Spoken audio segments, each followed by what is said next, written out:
bantuan subsidi gaji atau upah telah mencapai 12.922.927 orang pekerja. Kalau di persentase sudah mencapai 98,30% atau senilai 14,6 triliun. Kemudian penyaluran termin kedua ini akan ditargetkan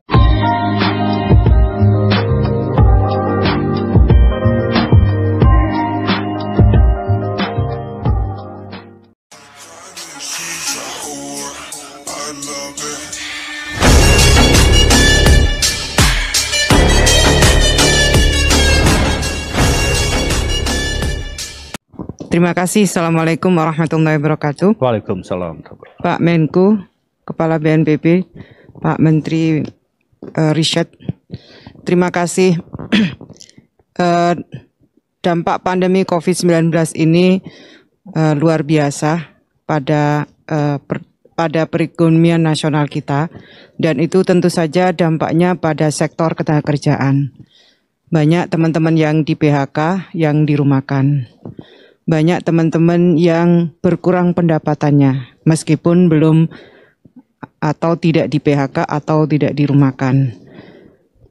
Mereka yang di PHK tadi Pak Menko sudah menyampaikan adalah memberikan treatment dengan program Kartu Prakerja.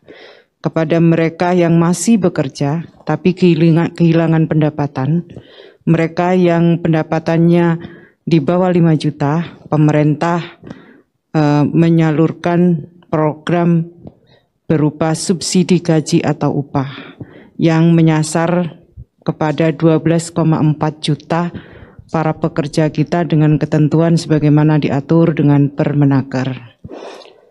Jadi sebenarnya kalau dihitung mereka yang di PHK dan dirumahkan, data yang by name by address ada di Kementerian Ketenagakerjaan itu ada 2,1. Di luar itu sampai 3,5 juta mereka yang datanya memang tidak selengkap 2,1 juta. Nah, saya mau memberikan update terhadap program subsidi gaji atau upah. Penyaluran subsidi gaji atau upah, ini saya mau mengulang bahwa dalam rangka menjaga daya ekonomi para pekerja atau buruh, tadi sudah saya sampaikan pemerintah menyalurkan bantuan subsidi gaji atau upah yang ketentuannya itu diatur sebagaimana dengan Permenaker nomor 14 tahun 2020. Realisasi penyaluran termin 1 bantuan subsidi gaji atau upah per 23 Oktober 2020 telah mencapai 12.922.927 orang pekerja. Kalau di persentase sudah mencapai 98,30% atau senilai 14,6 triliun. Kemudian penyaluran termin kedua ini akan ditargetkan akan dimulai pada minggu pertama bulan November 2020. Saya sampaikan bahwa dibagi menjadi 2 termin. Termin pertama untuk ke 2 bulan subsidi gaji 1.200.000, termin kedua 1.200.000 untuk bulan November dan Desember. Saya bisa update data yang ada. Tahap 1 sudah 99,43%, tahap kedua 99,38%, yang tahap ketiga 99,32%, tahap keempat 95,04%, tahap kelima 97,39%.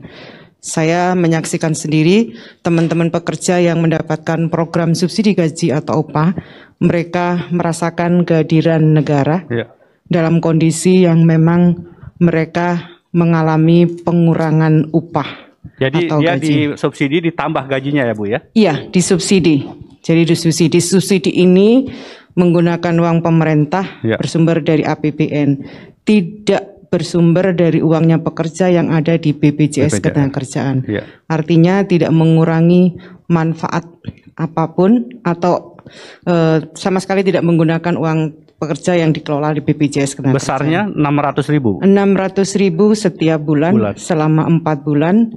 Termin pertama sudah kita salurkan dan termin kedua akan kita salurkan pada awal November 2020. Bu Ida, perhatian pemerintah adalah bagaimana menjaga perusahaan tetap bisa berjalan dan kemudian dengan itulah kemudian orang tetap mempunyai pekerjaan. Betul. Karena itu tahun 2021 saya mendengar kabar UMP atau upah minimumnya akan dilakukan kebijakan yang khusus. Seperti apa Ibu Ida? Saya perlu menjelaskan tentang upah minimum 2021. Depenas telah melakukan kajian secara mendalam terkait dampak COVID-19 terhadap pengupahan. Yang pertama bahwa pandemi COVID-19 telah berdampak pada kondisi perekonomian dan kemampuan perusahaan dalam memenuhi hak pekerja atau buruh termasuk dalam membayar upah.